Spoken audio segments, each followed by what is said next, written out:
Hi friends, இந்த வீடியோவில் நம்ம பார்க்க போகிறது பிஎட் செகண்ட் செமஸ்டரில் என்விரான்மெண்டல் எஜுகேஷன் அப்படின்ற சப்ஜெக்டில் ஃபஸ்ட்டு யூனிட்டில் என்விரான்மெண்டல் எஜுகேஷன்னா என்ன, அதோட டெஃபினேஷன் என்ன, அதோட மீனிங் அண்டு காம்பனன்ட்ஸ் என்னென்ன இருக்குது அப்படின்றத மட்டும் பேசிக்காக பார்ப்போம். First environmental education. என்விரான்மெண்ட் அப்படின்னாலே நம்மளை சுற்றி இருக்கிற விஷயத்தை தான் என்விரான்மெண்ட் அப்படின்ட்டு சொல்லுவோம், சரிங்களா? ஸோ என்விரான்மெண்டல் எஜுகேஷன்னா நம்ம சுற்றி இருக்கிற விஷயங்களை பற்றின விஷயத்தை பார்த்தா மட்டும் பத்தாது, அதை அனலைஸ் பண்ணணும், அதில் இருக்கிற ப்ராப்ளம்ஸை ஃபைண்ட் பண்ணி அதில் நம்ம முழுசாக இறங்கி அதை சால்வ் பண்ணணும். இதுதான் இதை பற்றின அறிவு நமக்கு தெரியணும். இதை பற்றின அறிவு, என்விரான்மெண்ட் பற்றின அறிவு நமக்கு எப்படி கிடைக்கும்னா கண்டிப்பாக எஜுகேஷன் மூலமாக தான், ஒரு நல்ல கல்வினால தான் கிடைக்கும். ஸோ என்விரான்மெண்டல் எஜுகேஷன் அப்படின்றது நம்ம சுற்றி இருக்கிற விஷயங்களை பற்றியான கல்வியை நம்ம கற்றுக்கணும். கண்டிப்பாக அது 3 விஷயம் நமக்கு இங்கே ஞாபகம் வரணும். நான் சொன்ன மாதிரி ஃபஸ்ட் இஷ்யூஸ், என்னென்ன பிரச்சனைகள் சுற்றி இருக்குது அப்படின்றத ஃபஸ்ட்டு எக்ஸ்ப்ளோர் பண்ணணும், ஃபைண்ட் பண்ணணும், சரிங்களா? கண்டுபிடிக்கணும். அடுத்து அந்த ப்ராப்ளம் என்னென்ன இஷ்யூஸ் இருக்கோ அதெல்லாம் சால்வ் பண்ணுறதுக்கு என்னென்ன மெத்தட் இருக்குது அப்படின்றத பார்க்கணும், அதில் இன்வால்வ் ஆகணும், engage in problem solving and take action to. அடுத்து என்ன பண்ணணும், நம்ம சுற்றி இருக்கிற விஷயங்களை, அந்த ப்ராப்ளம் எல்லாத்தையும் கலைஞ்சிட்டு என்விரான்மெண்ட்டை இம்ப்ரூவ் பண்ண பார்க்கணும். மேற்கொண்டு எதுவும் பிரச்சனை வராமல் இருக்கிற மாதிரியான ஒரு நல்ல என்விரான்மெண்ட்டை நம்ம கொடுக்கணும். ஸோ அதை தான் நம்ம இந்த என்விரான்மெண்டல் எஜுகேஷன் கொடுக்குது. ஒரு சுற்றுச்சூழல் பற்றியான கல்வி நமக்கு எதை கொடுக்குதுன்னா, ஃபஸ்ட்டு என்னென்ன பிரச்சனைகள், அதுக்கப்புறமேட்டு அதை எப்படி அந்த ப்ராப்ளம்ஸை சால்வ் பண்ணுறது, அந்த பிரச்சனைகளை சரி செய்கிறது, அதுக்கப்புறமேட்டு என்ன ஆக்ஷனில் நம்ம இறங்கணும், என்விரான்மெண்ட்டை சுற்றுச்சூழலை மெருகேற்றுறதுக்கு, இம்ப்ரூவ் பண்ணுறதுக்கு அப்படின்னு சொல்லிட்டு பார்க்கணும். இந்த 3 விஷயந்தான் மீனிங்கில் வருது. Environmental education is a process that allows individuals to explore environmental issues, engage in problem solving and take action to improve the environment. அதனால் நமக்கு என்ன கிடைக்கும்? திருப்பி அதே தான், நீங்கள் எழுத போகிறது இதே தான். உங்களுக்கு 5 பேஜஸ் 10 மார்க்னு எழுதணும். ஸோ எப்படினாலும் இந்த ஃபஸ்ட் யூனிட்டில் என்விரான்மெண்டல் எஜுகேஷன் பற்றி தான் கேட்பாங்க. அதுக்கு நம்ம மீனிங்கும் டெஃபினேஷனும் அதோட கான்செப்டும் எழுதுகிற மாதிரி இருக்கும். ஸோ அதுவே 2 பேஜஸ் கவர் ஆகும். ஸோ அப்போ நீங்கள் இதையே எழுதலாம். அஸ் அ ரிசல்ட் இந்த 3 பண்ணிட்டோன்னா அதுக்கு ரிசல்ட் என்ன கிடைக்கும்? இண்டிவிஜுவல்ஸ் என்ன பண்ணுவாங்க, அந்த எஜுகேஷன் 3 விஷயத்துக்காக தான். அந்த எஜுகேஷன் கிடச்சிருச்சுன்னா இண்டிவிஜுவல்ஸ், நம்ம மனுஷங்க என்ன பண்ணுவாங்க, என்னென்ன என்விரான்மெண்டல் இஷ்யூஸ்னு டீப்பாக அண்டர்ஸ்டாண்ட் பண்ணிப்பாங்க. ஸோ இங்கே பார்த்தோன்னா எக்ஸ்ப்ளோர் என்விரான்மெண்டல் இஷ்யூஸை கற்றுக் கொடுக்குது. அப்போ நம்ம அந்த இதை பற்றியான நல்ல அறிவை நம்மளால் புரிஞ்சிக்க முடியும், கற்றுக்க முடியும், என்விரான்மெண்டல் இஷ்யூஸ் என்னென்ன அப்படின்னு சொல்லிட்டு. அதுக்கப்புறம் என்கேஜ் இன் ப்ராப்ளம் சால்விங் அப்படின்னு சொன்னோம்ல. ஸோ நாலேஜ் அண்ட் ஸ்கில்ஸ் நமக்கு கிடைக்கும், எந்த இஷ்யூவை எப்படியெல்லாம் ஹேண்டில் பண்ணலாம், எப்படி அந்த ப்ராப்ளமை சால்வ் பண்ணலாம் அப்படின்னு சொல்லிட்டு நாலேஜ் அண்ட் ஸ்கில்ஸ் கிடைக்கும். ஆஸ் வெல் அஸ் அது மட்டும் இல்லாமல் நம்ம டேக் ஆக்ஷன் சொன்னாங்கல்ல. So actions to be taken to keep our environment healthy and sustainable for the future. So sustainable அப்படின்றது நிலைத்தன்மை. ஸோ ஒரே மாதிரியான தன்மையில் இருக்கிறது. என்விரான்மெண்ட் சுற்றுச்சூழல் மாறிக்கிட்டே இருக்கும். அதுலேயும் ஒரு நல்ல நிலைத்தன்மை இருக்கிற மாதிரியான அதாவது ஃப்யூச்சருக்கு தேவையான விஷயங்கள் இதெல்லாம் இருக்குது அப்படின்றத வச்சுட்டு போகணும். ஸோ அப்போ நம்ம பாதுகாக்கணும் நம்ம சுற்றுச்சூழலை. ஸோ இந்த 3 விஷயம் தான் திருப்பி எழுதுகிறோம். ஃபஸ்ட் என்விரான்மெண்டல் எஜுகேஷன் இந்த 3 விஷயத்தை கொடுக்கும். அந்த 3 விஷயம் கிடைக்கிது, அதை தான் எழுத போகிறோம், சரிங்களா? ஸோ இப்போ டெஃபினேஷன்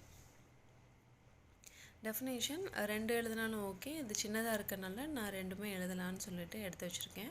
டெஃபினேஷன் இஜே ராஸ் அப்படின்றவங்க, environment is an external force which influences. Environment அப்படின்றது ஒரு வெளியில் நமக்கு கொடுக்குறது, நம்ம மேலே ஃபோர்ஸ் பண்ணி நம்மளை மாற வைக்கிறது. ஸோ சுற்றுச்சூழலுக்கு ஏற்ற மாதிரி தான் நம்மளோட விஷயங்கள் நம்மளோடது மாறும், சரிங்களா? நம்ம செயல்களாக இருக்கட்டும், நம்மளோட ஃபிசிக்கல் ஆஸ்பெக்டாக இருக்கட்டும், எக்காலஜிக்கல் ஆஸ்பெக்டாக இருக்கட்டும், எல்லாமே சுற்றுச்சூழலை சார்ந்ததாக தான் இருக்கும். அடுத்து வந்து போரிங் அப்படின்றவர் என்ன சொல்லியிருக்காருன்னா எ பர்சன்ஸ் என்விரான்மெண்ட், ஒரு மனுஷனோட சுற்றுச்சூழல் அப்படின்றது sum total of stimulation which he receives from his conception until இரஸ். ஸோ பிறக்கிறதுலேருந்து இறப்பு வரைக்கும் ஒரு மனுஷனோட என்விரான்மெண்ட் வந்துட்டு மொத்தத்தையும் இருக்கிறது தான். அந்த மனுஷன் பிறந்ததுலேருந்து கடைசி வரைக்கும் கூட இருக்கிற சுற்றி இருக்கிற விஷயங்களை தான் என்விரான்மெண்ட் அப்படின்னு சொல்லிட்டு சொல்கிறோம். சரிங்களா?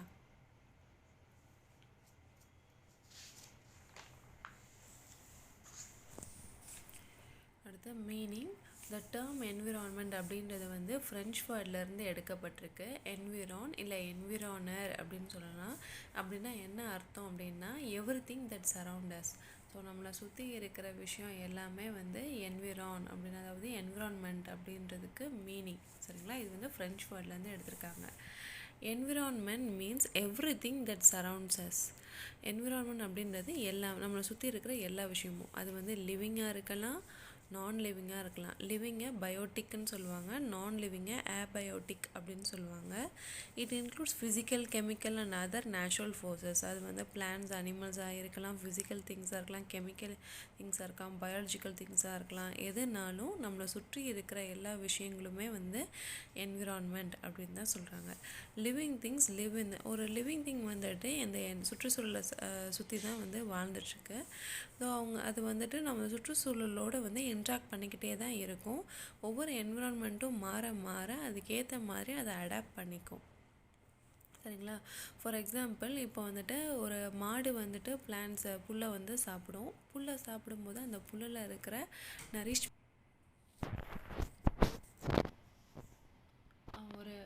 ஒரு கவு வந்துட்டு புல்லை சாப்பிடும். அந்த புல்லில் இருக்கிற நரிஷ்மெண்ட், அந்த சத்து வந்துட்டு எதுலேருந்து கிடைக்கும்னா நைட்ரோஜன் மேட்டர்லேருந்து தான் கிடைக்கும். சரிங்களா? மண்ணில் இருக்கிற அந்த நரிஷ்மெண்ட் வந்து நைட்ரோஜன் மேட்டர்லேருந்து கிடைக்கும். அப்போ தான் ஒரு நல்ல செழிப்பான புல் வளரும். அந்த புல்லை வந்து மாடு சாப்பிட்லாம். அந்த நைட்ரோஜன் மேட்டர் வந்து எதுலேருந்து கிடைக்கிது அப்படின்னும்போது டெட் பிளான்ட்ஸ் இல்லை டெட் அனிமல்ஸோட உரத்தில் இருந்து தான் வந்துட்டு கிடைக்கிது. ஸோ இதுதான். ஸோ ஒன்றை சார்ந்து ஒன்று இருக்க தான் செய்யும். எப்போ ஒரு என்விரான்மெண்ட் பாதிக்கப்படுதோ அது வந்து மற்ற என்விரான்மெண்ட், மற்ற லிவிங் திங்ஸை, நான் லிவிங் திங்ஸ் எல்லாத்தையுமே வந்துட்டு ஏதாவது ஒரு நோக்கில் மாற்றி விட்டுரும். சரிங்களா? ஸோ அப்போ வந்துட்டு என்விரான்மெண்ட் அப்படின்றது நம்மளை சுற்றி இருக்கிற எல்லா விஷயமும் அது வந்து ஒன்றோட ஒன்று இன்ட்ராக்ட் பண்ணி அதுக்கேற்ற மாதிரி அதோட சர்வைவலுக்காக வந்துட்டு அடாப்ட் பண்ணிக்கும். அடுத்து concept of environment education. So இதை இப்படியே நீங்கள் வரைஞ்சிக்கலாம். என்விரான்மெண்ட் எஜுகேஷன் அப்படின்றது என்விரான்மெண்ட் எஜுகேஷன், இந்த ரெண்டு வேர்டும் தனித்தனியாக போட்டிருக்கேன். ஸோ என்விரான்மெண்ட் அப்படின்றது the sum total of all living and non living elements and their effects that influence human life. So இது வந்து மொத்தம் சம் டோட்டல்னால் total living and non living, இது ரெண்டுமே சேர்ந்துருக்கிற விஷயந்தான். அது வந்துட்டு லைஃபுக்கு வந்துட்டு நம்ம லைஃபுக்கு எவ்வளோ அளவுக்கு இன்ஃப்ளூயன்ஸ் பண்ணுது அப்படின்றது தான் என்விரான்மெண்ட். எஜுகேஷன் அப்படின்றது சிஸ்டம் ஆஃப் இம்பார்ட்டிங்னா கொடுக்கறது, ப்ரொவைட் பண்ணுறது, providing knowledge and information. So இதுதான் வந்து concept of environment education. Okay friends, இது மாதிரி நான் அடுத்தடுத்து components, need, importance of environmental education எல்லாமே கன்டினியூ பண்ண போகிறேன். உங்களுக்கு இது பிடிச்சிருந்து, என் நோட்ஸ் பிடிச்சிருந்துச்சு, என்னோடய டீச்சிங் பிடிச்சிருந்துச்சு அப்படின்னா வந்துட்டு இந்த சேனலை வந்து சப்ஸ்கிரைப் பண்ணி வச்சுக்கோங்க. அடுத்தடுத்த வீடியோஸில் பார்க்கலாம்.